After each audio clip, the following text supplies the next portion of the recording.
సరే, ప్రభునందు ప్రియమైన వాళ్ళరా, ఏలీ కుమారులు. ఎవరు కుమారులు? ఏలీ కుమారులు. వీరు యాజకుల వరుసలో ఉన్నటువంటి వారు. యాజకులు దిద్దుకోవద్దా అంటే దిద్దుకోవాలి. యాజకులు కూడా మనుషులే కదా. శరీరంతో ఉన్నంత వరకు ఏముంటుంది అంటే శోధన ఉంటుంది. ఎంత గొప్ప భక్తుడైనా మేఘమెక్కేంత వరకు, రాకలను ఎత్తబడే వరకు అపవాది శోధిస్తాడంట భక్తుడిని. కనుక తప్పనిసరిగా శోధన ఉంటుంది. శోధన ఉన్నప్పుడు పాటు ఉండదు. కనుక తప్పనిసరిగా పరిశీలన చేసుకోవాలి. దిద్దుబాటు అనేటువంటిది అవసరమే. కనుక ప్రియమైన వాళ్ళరా, యాజకులు సహితము ఏం చేయాల్సిందే? దిద్దుకోవాల్సిందే. కనుక దిద్దుకొని యాజకులు ఏమైపోయారు అంటే నశించిపోయారు. ఇక ఐదవదిగా మనం చూస్తే ప్రభు యొక్క శిష్యుడైనటువంటి యూదా. యోహాను సువార్త 6వ అధ్యాయము 70వ వచనము 71వ వచనం. యోహాను సువార్త 6వ అధ్యాయము 70, 71 చదవండి. అందుకు యేసు, నేను మిమ్మును 12 ఏర్పరచుకోలేదా? మీలో ఒకడు సాతాను అని వానితో చెప్పాను. సీమోను, ఇస్కరియోతు కుమారుడైన యూదా 12 మందిలో ఒకడై ఉండి ఆయన అప్పగింపబోచుండెను గనుక వాని గూర్చి ఆయన ఈ మాట చెప్పాను. మరొక వచనాన్ని చూద్దాము. మత్తయి సువార్త 27వ అధ్యాయము 5వ వచనము. అతడు ఆ వెండి నాణెమును దేవాలయములో పారవేసి పోయి ఉరిపెట్టుకొనెను. ప్రియమైన వాళ్ళరా, ఇక్కడ మనం చూస్తే ప్రభు శిష్యుల్లో ఒకరైనటువంటి యూదా. ఎవరి శిష్యుడు? అమ్మా, ప్రభు శిష్యుడు. ప్రియమైన వాళ్ళరా, గమనించండి. 3 సంవత్సరాలు ఎవరితో పాటు ఉన్నారు? ప్రభుతో పాటు ఉన్నారు. ప్రభువుకు పరిచర్య చేశారు. ప్రభు ఇచ్చినటువంటి అధికారమును పొంది దెయ్యాలను వెలగొట్టారు. బోధించినటువంటి బోధకుడు. ప్రియమైన వాళ్ళరా, గమనించండి. ఇలాంటి వారు కూడా దిద్దుకోవాలంటే దిద్దుకోలేదు గనుక, మార్పు లేదు గనుక యోధాలోకి ఎవరు ప్రవేశించారు? సాతాను ప్రవేశించారు. మీలో ఒకరు నన్ను అప్పగిస్తారు అన్నప్పుడైనా యోధా ఏం చేయాలి అంటే దిద్దుకోవాలి. కానీ యోధా ఏం చేయలేదు? ఆ పని చేయలే. ఏం చేయలేదు? ఆ పని చేయలే. యోధా పని చేయలేదు కనుక యోధా గతి చివరికి ఏమైంది అంటే ఆత్మహత్య చేసుకున్నారు. ఉరిపెట్టుకొని చచ్చిపోయారు.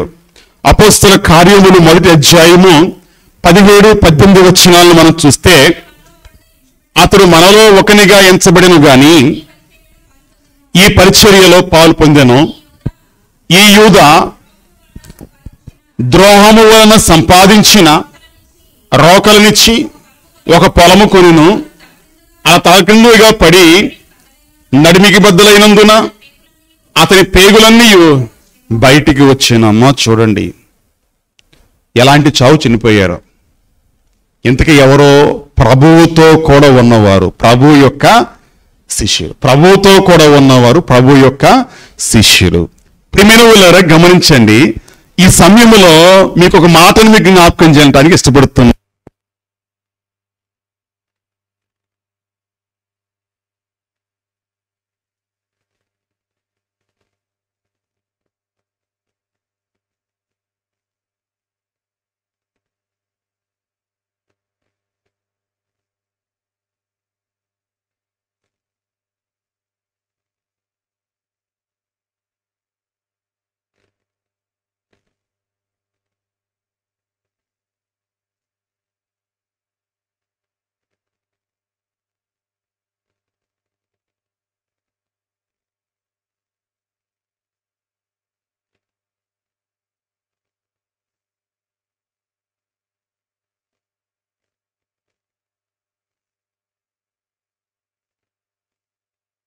ఇచ్చే ఆహారం తిన్న వారికి ఆకలేదు, వాళ్ళు ఏమవరు అంటే చనిపోరు అని ప్రభు చెప్పారు.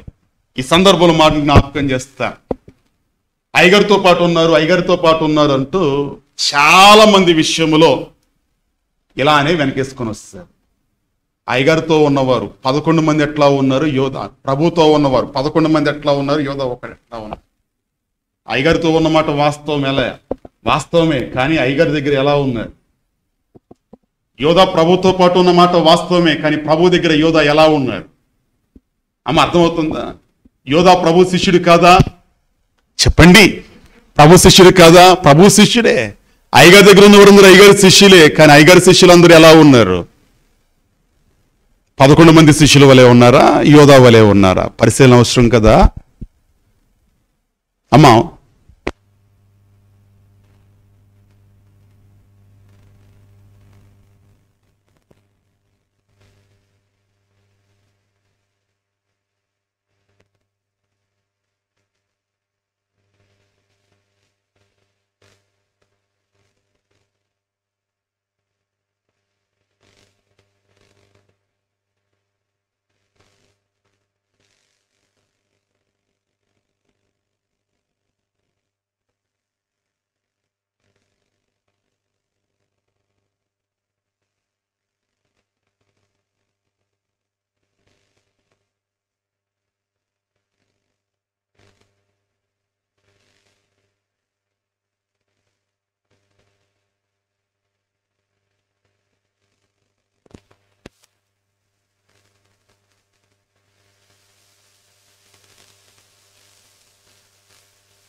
ప్రియమైన వాళ్ళు గమనించండి, ఇక్కడ యూదా ఎలా ఉన్నారు ప్రభు దగ్గర? ప్రభు శిష్యుడే. ఎలా ఉన్నారు ప్రభు దగ్గర? ఆయనకున్న మనసు కలిగి ఉన్నారా? తక్కిన శిష్యుల వల్ల ఆయన ప్రేమించారా? ప్రియమైన వాళ్ళురా, ప్రభు దగ్గర దెయ్యంలాగున్నారు. ఎవరు? యూదా. మీలో ఒకరిని అప్పగిస్తారన్నప్పుడైనా దిద్దుకోవాలి. ప్రభువు తెలిసి కూడా ఊరుకున్నారు అనేటువంటి సంగతి గ్రహించి దిద్దుకోవాలి. దిద్దుకున్నారా? చివరికి ప్రభువుని అప్పగించినప్పుడైనా నేను నిరపరాధ రక్తము అప్పగించి పాపం చేశాని అధికారుల దగ్గరికి వెళ్ళారు, కానీ ఎక్కడికి రాలేదు? ప్రభు దగ్గరికి రాలేదు. దిద్దుకోవాలి అనుకుంటే ఎక్కడికి వచ్చేవారు? ప్రభు దగ్గరికి వచ్చేవారు. కనుక ప్రభునందు ప్రియమైన వాళ్ళేరా గమనించండి, ప్రభు శిష్యుల్లో ఒకడయుండి కూడా దిద్దుకోలేదు. ఎవరు? యోధా. భయంకరమైనటువంటి చావు చనిపోయాడు. ప్రియమైన వాళ్ళేరా మరొక వ్యక్తిని చూద్దాం. ఒక ధనవంతుడు, ప్రభు బోధన విన్నటువంటి ధనవంతుడు. మార్కు సువార్త 10వ అధ్యాయము 17వ వచనము నుండి 22వ వచనం వరకు చూచినప్పుడు, ఆయన బయలుదేరి మార్గమును పోవచ్చుండగా ఒకడు పరిగెత్తుకొని వచ్చి ఆయన ఎదుట మోకాళ్ళుని, సద్బోధకుడా, నిత్య జీవమునకు వారసుడనవుటకు నేనేమి చేయుదునని ఆయనను అడిగాను. యేసు, నన్ను సత్పురుషుడని ఎలా చెప్పుచున్నావు? దేవుడొక్కడే గాని మరి ఎవడును సత్పురుషుడు కాడు. చదవండి అమ్మా. నరహత్య చేయవద్దు, వ్యభిచరింపవద్దు, దొంగిలవద్దు, అబద్ధ సాక్ష్యము పలుకవద్దు, మోసపుచ్చవద్దు, నీ తల్లిదండ్రులను సన్మానింపుము అని ఆజ్ఞలు నీకు తెలియను కదా అని అతనితో చెప్పాను. అందుకు అతడు, బోధకుడా, బాల్యము నుండి ఇవన్నీ అనుసరించుచూనే ఇంటిని చెప్పాను. యేసు అతని చూచి, అమ్మా, అతన్ని ప్రేమించి, నీకు ఒకటి కొదువుగా ఉన్నది, నీవు వెళ్ళి నీకు కలిగినవన్నీ అమ్మి బేదలకిమ్ము, పరలోకమందు నీకు ధనము కలుగును, నీవు వచ్చి నన్ను వెంబడించుమని చెప్పాను.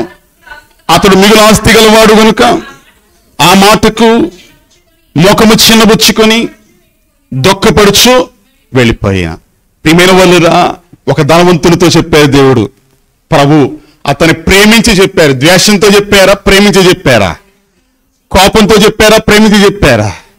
కోపంలో ప్రేమ ఉండదా? లేక ప్రేమలో కోపం ఉండదా? కోపంలో మీరు దేని చూస్తారు? ప్రేమను చూస్తారా? ద్వేషాన్ని చూస్తారా? ఎంతమంది కోపంలోని భావాన్ని గమనించగలరు? చాలా మంది కోపడ్డారు అంటారు, కానీ ఆ కోపంలో ఉన్న భావాన్ని ఎంతమంది గుర్తించగలరు? చాలా మంది గ్రహించరు. ప్రభునందు ప్రియమైన వాళ్ళురా, ఆయన గద్దింపులో కూడా ఏముంది అంటే ప్రేమ ఉంది. పరచుద్దు, నీతిమంతులను కొట్టుడు నాకు ఉపకారము, వారు నన్ను గద్దించుడు నాకు తైలాభిషేకము అని అంటారు కీర్తన 141:5. నీతిమంతులను కొట్టుట నా ఉపకారము, వారు నన్ను గద్దించుట. ప్రియమైన వారులారా, ఇక్కడ కీర్తనాకారుడు ఆ గద్దింపులో ఉన్న భావాన్ని చూచారు గనకనే అది తైలాభిషేకం అన్నారు. ఎందుకు గద్దించారు? నన్ను చెడిపోకూడదు అని. ప్రియమైన వారులారా, గమనించండి, ఈ ధనవంతునితో దేవుడు చెప్తూ ఉన్నారు, నీకు ఒకటి కొదువుగా ఉంది అని అంటున్నారు. నీలో ఒక తప్పు ఉంది అంటే ఎవరైనా ఒప్పుకుంటారా? ఏంటి అంటే, నువ్వు అన్ని బాగానే ఉన్నావు, కానీ నీకంటే ఆస్తిని ఎక్కువగా ప్రేమిస్తున్నావు. దీన్ని ఎక్కువగా ప్రేమిస్తున్నావు, ఆస్తిని ఎక్కువగా ప్రేమిస్తున్నావు. ధనమా దైవం అంటే నువ్వేమంటావు అంటే ధనమే అంటావు. కానీ ఇప్పుడు నువ్వు నిత్య జీవాన్ని కోరుకుంటే నువ్వు చేయాల్సింది ఏంటి అంటే ఇది సరి చేసుకో. దానికోసం ముందేం చేస్తావు? నీ ఆస్తిని బెదలకిచ్చేసాయి. నీకు కావాల్సిన నిత్య జీవమే కదా, నా వెనక వచ్చాయి అని అంటే ఏడుస్తూ వెళ్ళిపోయారు. కారణం ఏంటంటే మిగుల ఆస్తి కలిగినటువంటి వాడు. ఏం కలిగిన వాడండి? అమ్మ, మిగుల ఆస్తి కలిగినటువంటి వారు. ప్రియమైన వారులారా, దిద్దుకున్నాడా ఈ ధనవంతుడు? అమ్మ, దిద్దుకోవాలి. ఈరోజు అనేక మంది ధనవంతులు దిద్దుకోవటం లేదు. ప్రియమైన వాళ్ళు దిద్దుకోవడానికి వారికి ఇష్టపడట్లేదు. ఎందుకు అంటే దేవునికి మొదటి స్థానమా, ధనానికి మొదటి స్థానమా అంటే ధనానికే మొదటి స్థానం. దేవునికి మొదటి స్థానమా, ఆస్తికి మొదటి స్థానం అంటే ఆస్తికే మొదటి స్థానం. ఇలాంటి వారు దిద్దుకోలేరు. ఇలాంటి వారు ఆయన సన్నిధిలో ఉండలేరు. ఇలాంటి దిద్దుకోని ధనవంతులు ఆయన సన్నిధిలో ఉండలేరు. ఎవరండి? దిద్దుకోని ధనవంతులు ఆయన సన్నిధిలో ఉండలేరు. కనుక ఈ ధనవంతుడు నిత్య జీవాన్ని పొందగలిగాడంటే లేదు, దుఃఖపడుతూ వెళ్ళిపోయారు. నిత్య జీవం లేదు అని తెలిసింది. అది లేకపోయినా పర్వాలేదు, అయ్యో నాకు నిత్య జీవం లేదు అనుకుంటున్నాడే కానీ నిత్య జీవం కోసం తాను విడిచిపెట్టాల్సినటువంటి దాన్ని మాత్రం ఈ ధనవంతుడు విడిచిపెట్టడానికి ఇష్టపడలేదు. ప్రియమైన వాళ్ళరా, ఇప్పటి వరకు 6 దిద్దుకొని వారిని చూచాం. ఇప్పుడు 4 దిద్దుకున్న వారిని చూద్దాం. క్లుప్తంగా సమయం అవుతుంది. మొట్టమొదటి వారు రాజు దావీదు రాజు గారు. సమూయేలు 2వ గ్రంథము 12వ అధ్యాయము 7వ వచనము. 12 నాతాను దావీదును చూచి, ఆ మనుష్యుడవు. దావీదు గారు లోపాన్ని చూపిస్తూ, ఆ తప్పు చేసిన వాడు, నేరం చేసిన వాడు, ఆ పాపివి, ఆ హంతకుడవు నీవే అనంటే దావీదు గారు ఏమనాలి? నేను ఒప్పుకోను అనాలి, సౌలు గారి లాగా. నువ్వు అలా అనొద్దు అని అనాలి. ఎవరిలాగా? సౌలు గారిలాగా. కానీ దావీదు గారు ఆ మాట అన్నారా? 13వ వచనం చూడండి, ఏమన్నారు? సౌలు గారు నేను పాపం చేశాను అన్నారా? దావీదు గారు ఏమంటున్నారు? అయ్యో నేను పాపం చేశానయ్యా అని అంటున్నారు. 51వ కీర్తన మొదటి 13 వచనాలు మనం చూస్తే, నా అతిక్రమం నాకు తెలిసే ఉందయ్యా, నీ తల్లి గర్భంలోనే పాపినయ్యా. ఇంకేం చెప్తావు నా పాపాన్ని గురించి? నేను కడుపులో ఉన్నప్పుడే పాపినైతే బయటకు వచ్చిన తర్వాత ఇంకెంత పాపం ఉంటుందో కదా. అలాంటి పాపిని. నా పాపం నాకు తెలిసే ఉంది, నాకు మరిగా ఏదీ లేదు. అమ్మ, అర్థమవుతుందా? కనుక వాటన్నిటిని చూస్తూ ప్రభు ఎదుట ఒప్పుకుంటూ, అయ్యా నన్ను కడుగు, శుద్ధి చెయ్యి అని అంటున్నారు. నన్నేం చెయ్యి? కడుగు, శుద్ధి చెయ్యి అంటున్నారు. నీ పరిశుద్ధాత్మ నా యొద్ద నుండి తీసివేయొద్దు అని వేడుకుంటున్నారు. తన తప్పును కప్పుకుంటున్నారా, ఒప్పుకుంటున్నారా? తప్పిదములు దాచువాడు వదిలేరు, అవి ఒప్పుకొని విడిచిపెట్టు ఓ సోదరా. తప్పిదమును దాచిపెట్టేవారేమోరు? అతిక్రమను దాచిపెట్టువాడు వద్దులడు, ఒప్పుకొని విడిచిపెట్టువాడు కనికిరము. దాచిపెట్టాడు సౌలు, ఒప్పుకొని విడిచిపెడుతున్నారు ఎవరు అంటే దావీదు గారు. దావీదులో ఒక మాట ఉన్నారు, ఏంటంటే దావీదు గారి వలె తప్పును దిద్దుకొని మొదటి స్థానాన్ని సంపాదించుకున్న భక్తుడు ఒకడు కూడా లేరండి. పడి లేచిన వారు ఉన్నారు కానీ మళ్ళా ఏ స్థానాన్ని? మొదటి స్థానాన్ని సంపాదించుకున్నటువంటి భక్తుడు దావీదు గారి వలె మరొకరు. ఒక వాక్యాన్ని మనం చూడటానికి మనం పూనుకుంటే 51వ కీర్తన 13వ వచనం ఒకసారి. అప్పుడు అతిక్రమము చేయు వారికి ఎవరు? ఇప్పుడు తప్పు చేసిన నేను, ఇప్పుడు పాపం చేసినటువంటి నేను, నీవు నన్ను శుద్ధి చేస్తే, నిలబెడితే తప్పు చేసే వారందరికీ నేనేం చెప్తాను? అమ్మా, నీ మార్గం చెప్తాను. నేను ఎలా చెప్తామంటే, అయ్యా ఒకప్పుడు నేను ఎలాంటోడిని, నేను దిద్దుకున్నానయ్యా, సరి చేసుకున్నానయ్యా, ప్రభు కృప చూపి ఇదిగో మరలా ఇస్తాను నాకు ఇచ్చారు. అమ్మ అర్థమవుతుందా? అంటే ఏ స్థితిలో ఆయన నిలబడ్డారో చూడండి. ప్రభునందు ప్రియమైన వాళ్ళ మాటి మాటికి పడుతూ లెగుస్తూ ఉంటే పరిశుద్ధత యొక్క కళ తగ్గిపోతుంది అన్నారంట దైవజనులు. ఈ ఒక్క విషయంలో తప్ప నా హృదయానుసారి అంటారు ప్రభు. మళ్ళా మనం పడతాము, ఒప్పుకుంటున్నాము, మళ్ళా పడుతున్నాం లెగుస్తున్నాం. ఏమైపోతుందంటే ఈ కళ తగ్గిపోతా ఉంది. దావీదు గారు తగ్గడా, మళ్ళా మొదటి స్థానాన్ని అందుకున్నారు ఎవరో, అందుకని భక్తుల వరుసలో నిలబడ్డారు. చివరికి దావీదు గారికి అనుగ్రహించినటువంటి కృపను మనం చూస్తే కీర్తనల గ్రంథము 89వ కీర్తన 29వ వచనము. 89:29 శాశ్వత కాలము వరకు అతని సంతానమును ఆకాశమున్నంత వరకు అతని సింహాసనమును. ఎవరి సింహాసనం? దావీదు గారి సింహాసనం. ఎంత కృప చూడండి. ఆకాశం ఉన్నంత కాలం, శాశ్వత కాలం అతని సింహాసనాన్ని నిలబెడతాను. ఎలా వచ్చింది ఇది? దైవజనుని మాట జ్ఞాపకం చేసుకోండి. దిద్దుకున్నవారు దీర్ఘాయుష్. ఆయన దిద్దుకోవడానికి ఎలా చేశారు, ఆయన దిద్దుకోవడానికి వారుకున్న మార్గం ఏంటి, పద్ధతి ఏంటి అని వాక్యంలో మనం చూడటానికి పూనుకుంటే 119వ కీర్తన 11వ వచనం. 119:11 నీ ఎదుట నేను పాపము చేయకుండానట్లు నా హృదయములో నీ వాక్యము ఉంచుకొని ఉన్నాను. గమనించండి, ఆయన దిద్దుకోవడం కోసం చేసిన పని ఏంటి అంటే తన ఎదుట తన హృదయంలో ఏముంచుకున్నారు? వాక్యాన్ని ఉంచుకున్నారు. 40వ వచనం, అదే కీర్తన 40వ వచనం. నీ ఉపదేశములు నాకు అధిక.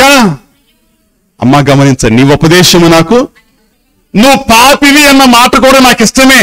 ఎందుకంటే పాపాన్ని తెలియజేస్తుంది ఎవరు అంటే నీవే. ఇప్పుడు మీరు ఎంతమంది ఇష్టపడతారో చెప్పండి. మీ లోపలని చూపెట్టి వర్చబెట్టి నేను చెప్తుంటే మీరు ఎంతమంది ఇష్టపడతారు? ఆ రోజుగా దావీదు గారికి చెప్పబడే, నాతాను గారి ద్వారా చెప్పబడ్డ మాట ఈ రోజు మనందరికీ వినబడుతుంది. ప్రపంచంలో ఉన్న అందరికీ తెలుసు. అయ్యగారికి ఏది చెప్పకూడదండి, చెప్తే సంఘంలో అందరికీ చెప్తారు.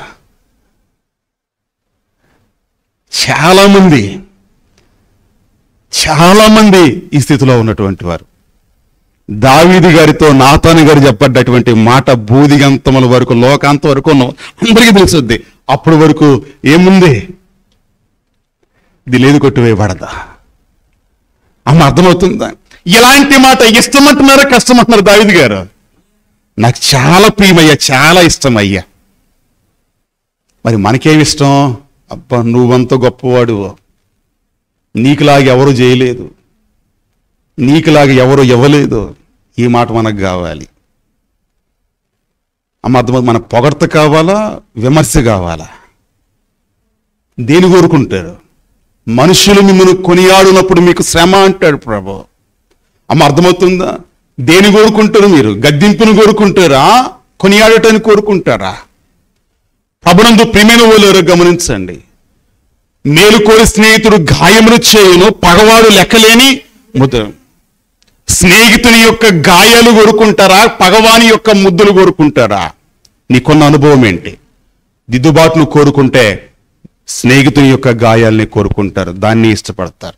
ఎందుకు దెబ్బ కొడతాడు స్నేహితుడు అంటే, దావీదు గారిని దెబ్బ కొట్టి ఊరుకున్నారు దేవుడు? ఏమ్మా ఊరుకున్నారా? ఊరుకోవాలా? అంతటి అవమానం నేను కలగజేశారు.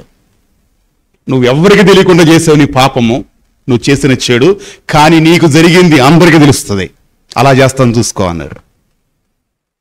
నువ్వు గదిలో ఎవరికి తెలియకుండా చేసావు, కానీ నీ ఇంటి వరకు నీకు కలిగే అవమానం మిద్దె మీద జరుగుతుంది, డాబా మీద, అందరికీ తెలిసేటట్లు.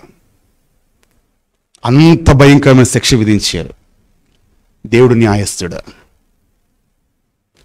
తను ఆశ్రయించినంత మాత్రాన న్యాయాన్ని తప్పలేదు ఆయన. శిక్షకు న్యాయము, తప్పుకు శిక్ష అనేటువంటిది ఏంటిదండి?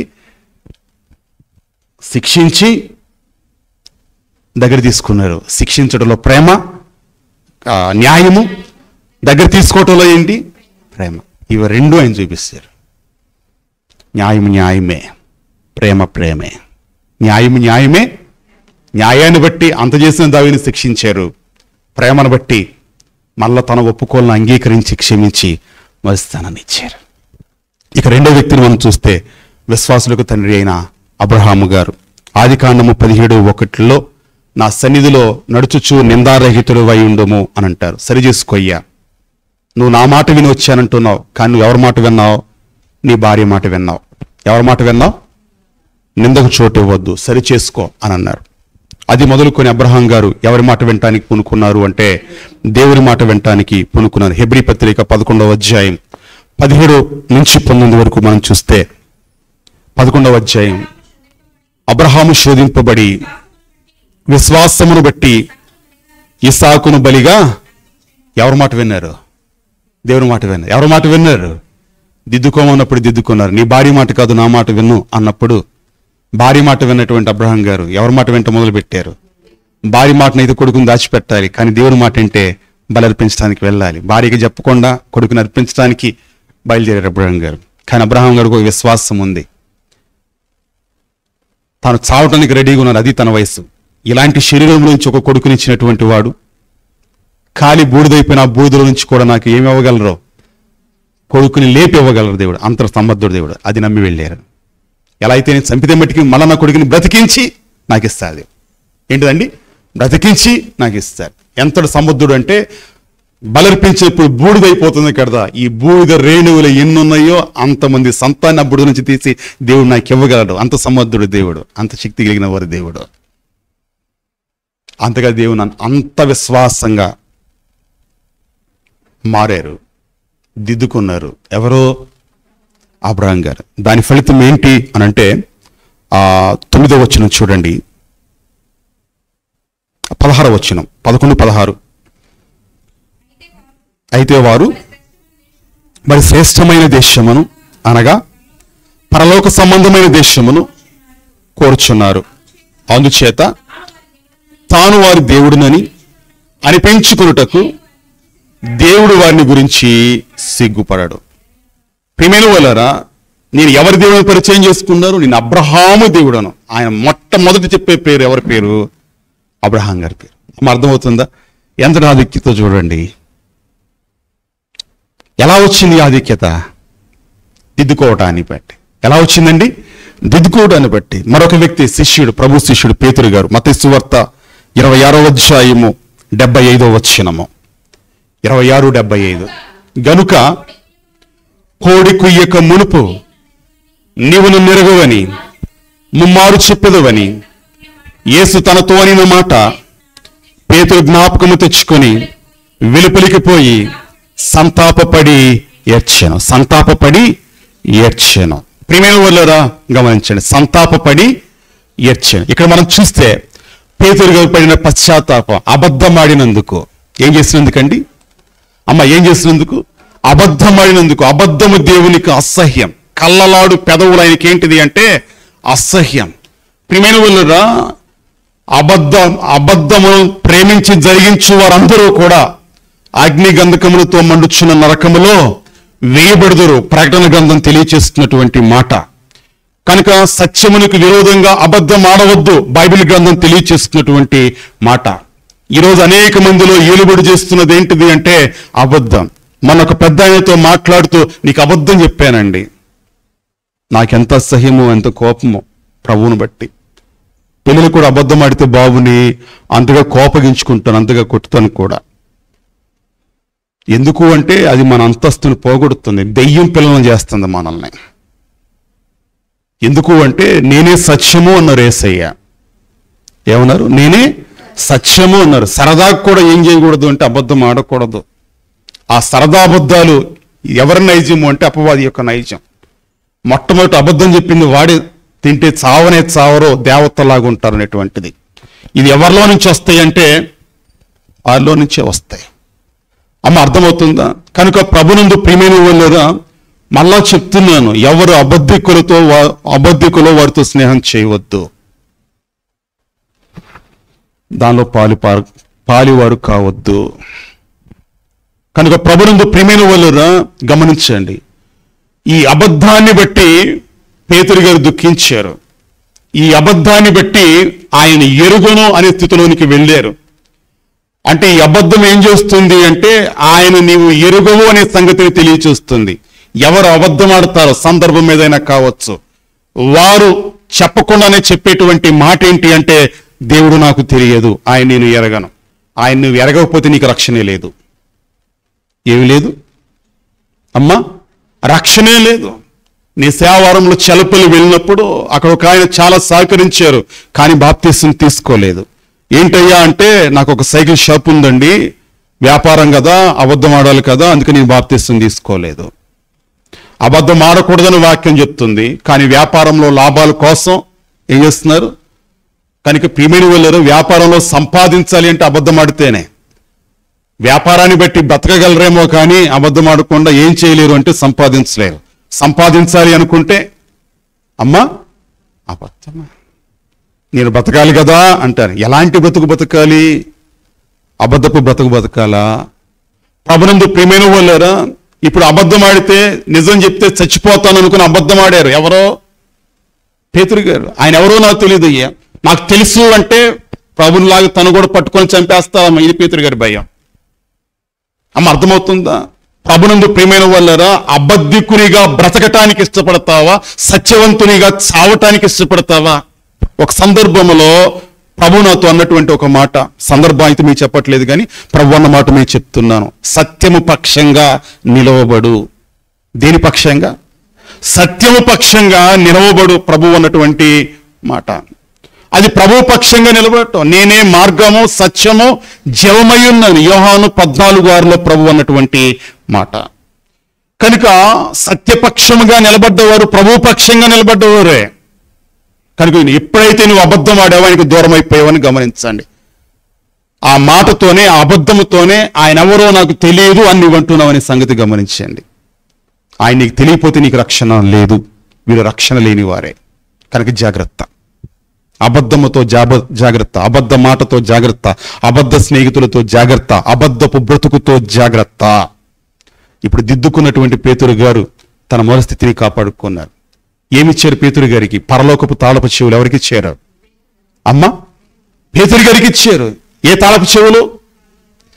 నీకు అధికారం ఇచ్చాను, నువ్వు దేని బంధిస్తావో దాన్ని బంధిస్తాను, నువ్వు దేని విప్పుతావో దాన్ని ఏం చేస్తాను, దాన్ని కాపాడుకున్నారు. ప్రియమైన వాళ్ళరా, యోధా ఏం చేశాడు? దిద్దుకోలేదు. కానీ పేతురు గారు ఏం చేశారు? దిద్దుకున్నారు. ఇక 4వ వ్యక్తి జక్కయ్య. లూకాసు వార్త 14వ అధ్యాయము 6వ వచనం. లూకాసు వార్త 14వ అధ్యాయము 6వ వచనం. అతడు త్వరగా దిగి సంతోషముతో ఆయనను చేర్చుకొనెను. 8వ వచనం. జక్కయ్య నిలువబడి, ఇదిగో ప్రభువా, నా ఆస్తిలో సగము పేదలకు ఇచ్చుచున్నాను. నేను ఎవని యొద్దనైనను అన్యాయముగా దేనినైనను తీసుకొనిన ఎడల అతనికి 4 వంతులు మరలా చెల్లింతునని ప్రభుతో చెప్పాను. 19:9. అందుకు యేసు, ఇతడును అబ్రహాము కుమారుడే, ఎందుకనగా నేడు ఈ ఇంటికి రక్షణ వచ్చి ఉన్నది. గమనించండి, పాపి అయిన జక్కయ్య ఆయన సన్నిధిలో దిద్దుకున్నారు. ఈరోజు పండగ ఈ పండగ చేసుకున్నారు జక్కయ్య గారు, ఈ పండగ చేసుకున్నారు దావీదు గారు, ఈ పండగ చేసుకున్నారు అబ్రహాం గారు. అమ్మ అర్థమవుతుందా? ఈ పండగ చేసుకున్నారు పేతురు గారు. ఇది దిద్దుబాటు పండగ. ఇదేంటిదండి? అతను సంతోషం దిగి వచ్చి త్వరగా ప్రభువుని చేర్చుకున్నారు. తన ఆస్తిని పోగొట్టుకోవడానికి సంతోషంగా ఇష్టపడ్డారు. ఎవరో ఏ ఆస్తి కోసమో నైతిక విలువలను దిగదార్చారో ఇప్పుడు ఆ ఆస్తిని ప్రభువు కొరకు విడిచిపెట్టడానికి ఇష్టపడ్డారు. సంతోషంగా అంగీకరించారు. నా ఆస్తిలో సగం బెదలకి ఇచ్చేస్తున్నాను, ఇంకా సగం ఎవరి దగ్గర నేను అన్యాయంగా తీసుకున్నాను వారికి ఎంత 4 వంతులు మళ్ళా చెల్లి ఇచ్చేస్తున్నాను. ప్రియమైన వాళ్ళు ఆయన సన్నిధిలో దిద్దుకున్నారు. ఎవరో? దాని ఫలితం ఏంటి అంటే అపవాది కుమారుడు దేవుని కుమారుడు అయిపోయారు. ఎవరు కుమారుడు? అపవాది కుమారుడు దేవుని కుమారుడు అయిపోయారు. పాపి అబ్రహాము కుమారుడు అయిపోయారు. ప్రభునందు ప్రియమైన వాళ్ళరా గమనించండి, దిద్దుకున్న వారు దీర్ఘాయుష్మంతులగుదురు, దిద్దుకొని వారు. ఇప్పుడు చెప్పండి, మొట్టమొదట 6 దిద్దుకోవాల, తర్వాత 4 మొట్టమొదటి 6 పండగ చేయల, తర్వాత నలుగురు పండగ చేశారు. అమ్మ, పండగ చేసేవాళ్ళు చేద్దామని ఇక్కడికి వచ్చారు. పండగ చేయని వాళ్ళు కోటంలోనికి రాలా. వీరికి రాకడ సిద్ధపాటు లేదు. వాక్యాన్ని బట్టి నన్ను, నా వాక్యమును, సభను మనన చేసినా కొనిపోనా అన్నారు. వాక్యం లేకుండా దిద్దుబాటు అనేటువంటిది లేదు. దిద్దుకోవడానికి ప్రధానమైన సాధనము, ప్రామాణికం ఏంటిది అంటే వాక్యమే. ఏంటిదండి? వాక్యమే. మరి యెహెజ్కేలు గారి ద్వారా ప్రభు చెప్పిన మాట, యెహెజ్కేలు 18:23 వచనములో ఒక మాట కనబడుతుంది. దుష్టులు మరణమునందుట చేత నాకేమాత్రమైన సంతోషము కలుగునా, వారు తమ ప్రవర్తనను దిద్దుకొని బ్రతుకుటయే. ఏంటిదండి? తమ ప్రవర్తనను దిద్దుకొని బ్రతుకుటయే. దిద్దుబాటు పండుగ మనం చేస్తే ఈ పండుగ ఎవరు కూడా చేస్తారు? అమ్మ, ఆయన మనం కలిసి చేసే పండుగ ఏంటిది జానన్న? ఏ పండగ? దిద్దుబాటు పండుగ. అమ్మ, అర్థమవుతుందా? దిద్దుకోవటం నీకు పండుగ అయితే, ఇష్టమైతే దిద్దుకోవటాన్ని బట్టి నువ్వు బ్రతుకుతావు. నువ్వు అలాగ దుష్టత్వంలో నుంచి, చావులో నుంచి నువ్వు బ్రతికితే నిన్ను బట్టి ఎవరికి సంతోషం అంటే ఆయనకి సంతోషం. కనుక ఆయన మనము కలిసి సంతోషించేటువంటి పండుగ ఏదైనా ఉందంటే అది ఏ పండుగ కుమారన్న? అయ్యా మహిమారావు గారు, ఏ పండుగ? దిద్దుబాటు పండగ. అమ్మ, అర్థమవుతుందా? ఏ పండగ? ఇప్పుడు రానోళ్ళ వారు ఈ పండగలో ఉన్నారా? లేదు. పండగ చేయడానికి యేసయ్య వచ్చారు ఈరోజు ఇక్కడికి. మీలో ఎంతమంది ఆయనతో కలిసి పండగ చేయడానికి రెడీగా ఉన్నారు? ఎంతమంది దిద్దుకోవటం ఇష్టమో? 2 కొరింథీ పత్రిక 3:13-5 ఒక మాట కనబడుతుంది. 2 కొరింథీ 13:5, 13వ అధ్యాయము 5వ వచనము. మీరు విశ్వాసము గలవారై ఉన్నారో లేదో. ఏంటిదమ్మా? మీకు విశ్వాసం ఉందో లేదో మీరే చూసుకోండి. మీరు విశ్వాసం గలవారై ఉన్నారో లేదో మిమ్మల్ని మీరే శోధించుకొని చూచుకొనుడి, మిమ్మల్ని మీరే పరీక్షించుకొనుడి. మీరు భ్రష్టులు కాని ఎడల యేసుక్రీస్తు మీలోనున్నాడని మిమ్మల్ని గూర్చి మీరే ఎరుగురా. ప్రియమైన వాళ్ళరా, గమనించండి. మిమ్మల్ని మీరే చూసుకోండి. ఎక్కడ చూసుకోవాలి? మిమ్మల్ని మీరే పరీక్షించుకోండి. ఎక్కడ పరీక్షించుకోవాలి? అమ్మా, గమనించండి. మీరు భ్రష్టులు కాని ఎడల. ఏంటి భ్రష్టత్వం అంటే? చేయకూడని కార్యములు చేయుట. అంటే ఇప్పుడు ఈ కార్యములన్నీ వాక్యం దగ్గర తీసుకొచ్చి చూసుకుంటే విశ్వాసం ఉందా లేదా అని తెలుస్తుంది. మనం చేసే ప్రతి పనిని ఎక్కడ తీసుకురావాలి? వాక్యం దగ్గర తీసుకొని వచ్చి చూసుకుంటే ఇది వాక్యానుసారం అయితే విశ్వాసం ఉన్నట్టు, వాక్యానుసారం కాదు అంటే ఏమి లేనట్టు? విశ్వాసం లేనట్టు. అదే భ్రష్టత్వం. పరీక్షించి చూసుకోండి. మీరు దిద్దుకోవాలి అనుకుంటే చేయవలసిన పని ఇది. మీరు సరి చేసుకోవాలనుకుంటే చేయవలసినటువంటి పని ఇది. చేసే ప్రతి పని ఎక్కడైతే అండి? వాక్యం దగ్గర తీసుకునండి. ఈ పని నువ్వు చేస్తున్న ఈ పని, నువ్వు చేయాలనుకుంటున్న ఈ పని వాక్యానుసారమైందైతే అది విశ్వాసము. వాక్యానుసారం కాదు అంటే అది చేయకూడని పని, అది భ్రష్టత్వము. ఒకసారి పరిశీలన చేసుకోనండి. ఇంకొక వచనం ఎఫెసీ 5:10. ఎఫెసీలకు రాసిన పత్రిక 5వ అధ్యాయము 10వ వచనం. గనుక ప్రభువుకి ఏది ప్రీతికరమో దాన్ని పరీక్షించుచు, అమ్మా, వెలుగు సంబంధుల వలె నడుచుకున్నది. ప్రభువుకి ఏది ప్రీతికరమో దానిని. దేవునికి ఏమిష్టం? నీ అనుభవం ఏంటి? నాకేది ఇష్టమో అనుకుంటావు, కానీ ప్రభువుకి ఏది ఇష్టమో అనేటువంటి దేవేష్టము అనే అనుభవం నీకుందా? దేవేష్టం ఏంటి అని పరిశీలించి చూసి ఎలా నడుచుకుంటే వెలుగు సంబంధుల వలె. ఏ సంబంధుల వలె? వెలుగెవరు? ఆయనే. వెలుగు సంబంధులు అంటే ఆయన సంబంధులు. ఆయన సంబంధులు ఎలా నడుస్తారు అంటే నాకేది ఇష్టమో కాదు, ప్రభువుకి ఏది ఇష్టమో అది దేవేష్టమో అనేటువంటిది. కనుక నీ ఇష్టమా దేవేష్టమా ఒకసారి పరిశీలన చేసుకో. దిద్దుకోవాలి అనుకుంటే, ఏం చేయాలనుకుంటే దిద్దుకోవాలి అనుకుంటే. కనుక నీ ఇష్టమైతే వెలుగు సంబంధివి కాదు. ఏ సంబంధివి కాదు? వెలుగు సంబంధివి కాదు. దేవేష్టము అంటే వెలుగు సంబంధి. ఒకసారి పరిశీలన చేసుకోండి. తర్వాత మనం చూస్తే యాకోబు గారు రాసిన పత్రిక 1వ అధ్యాయము 21వ వచనం.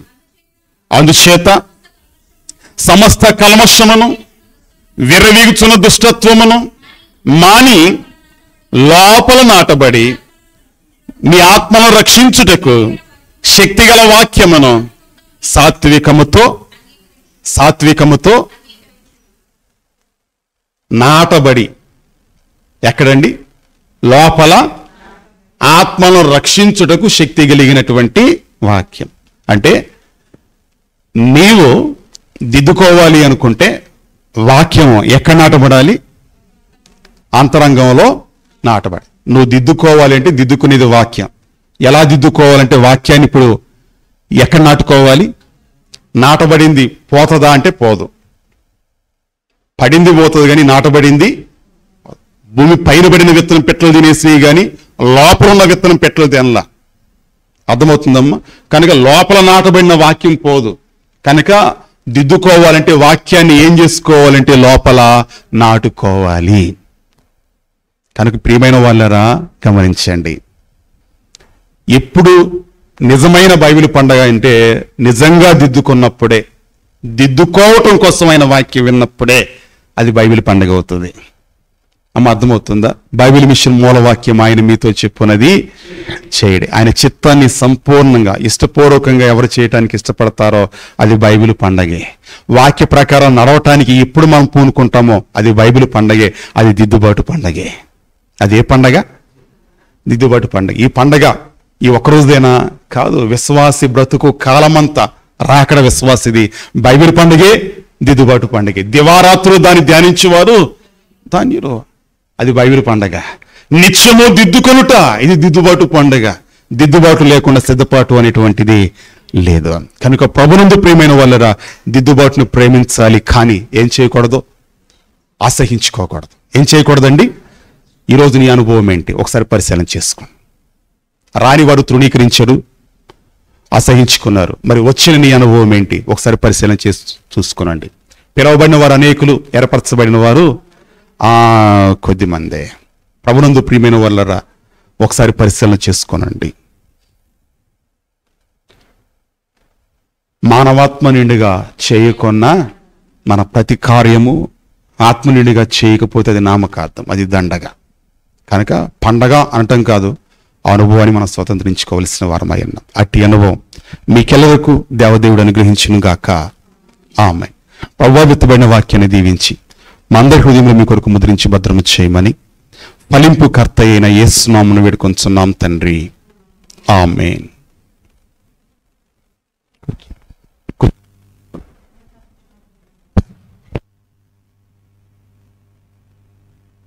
సరండి, ఈ సమయమందు బైబిల్ పండుగ దిద్దుబాటు పండుగ కొరకైనటువంటి స్తుతి ప్రార్థనను జరిగించుకుందాం. బైబిల్ పండుగ లేక దిద్దుబాటు పండుగ కొరకైనటువంటి స్తుతి ప్రార్థన జరిగించుకుందాం.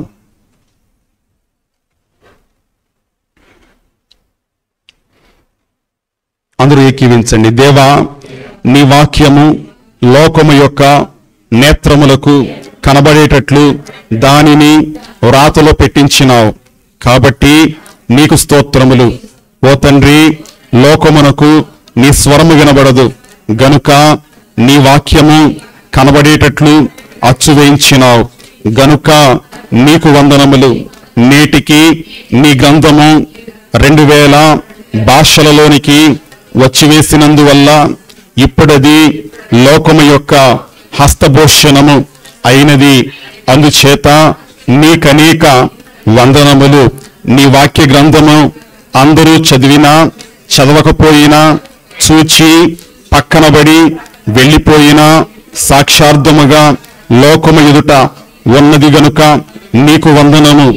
ఓ దేవా, నీవు హెబ్రీ భాషలో పలికిన పలుకు మా కాలములో 2000 పలుకులుగా వినబడుచున్నది గనుక నీకు స్తోత్రములు. ఓ తండ్రి, 2000 భాషల వారు ఒక చోట కూడుకొని అందరూ యోహాను 3:16 చదివితే ఒకరి మాట ఒకరికి అర్థము కాకపోయినా అందరికీ అర్థము తెలుసును గనుక అందరూ నిన్ను స్తుతిస్తారు.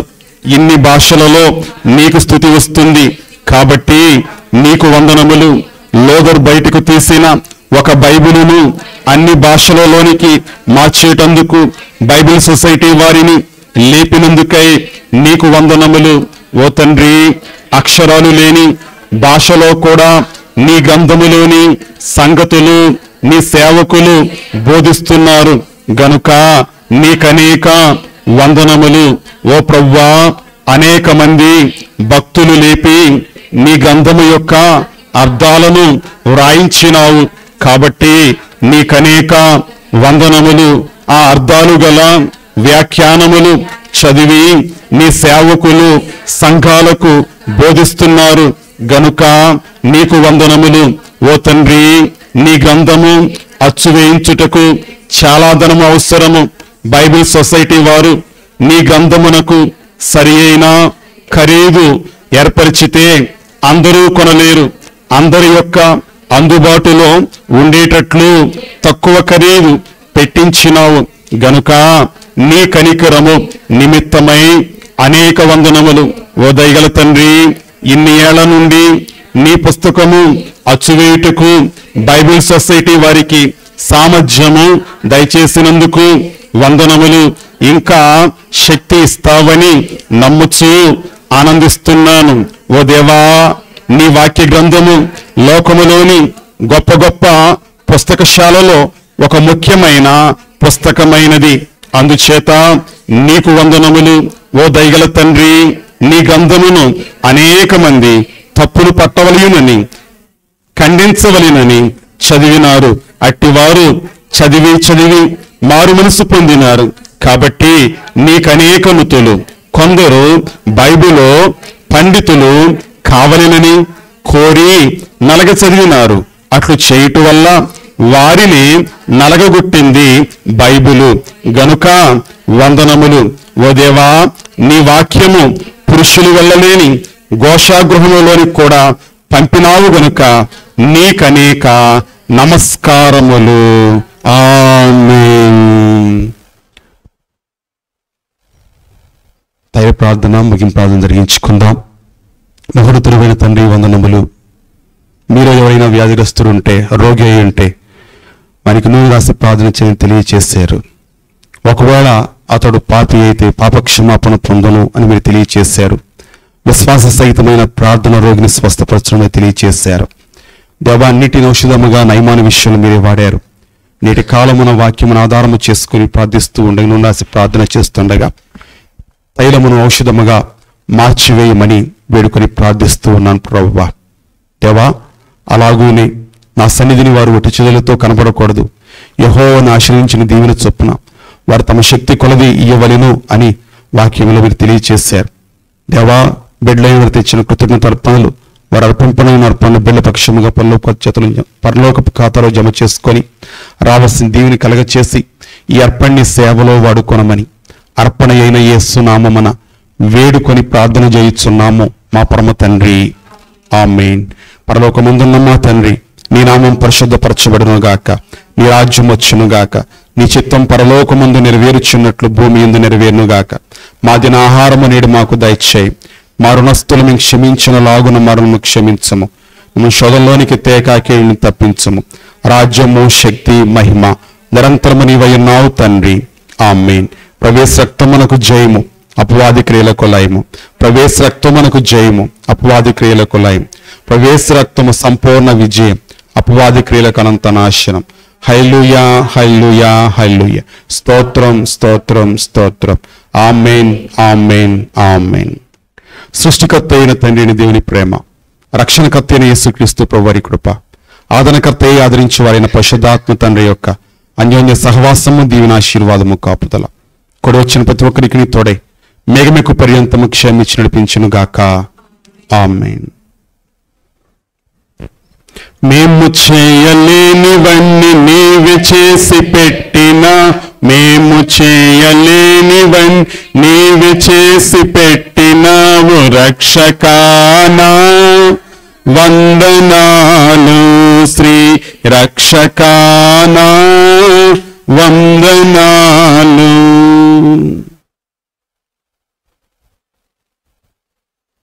అందరికీ మన్నాత.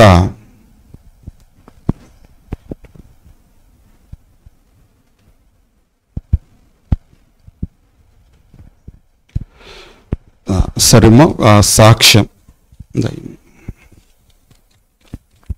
క్లోజ్ చేసారా?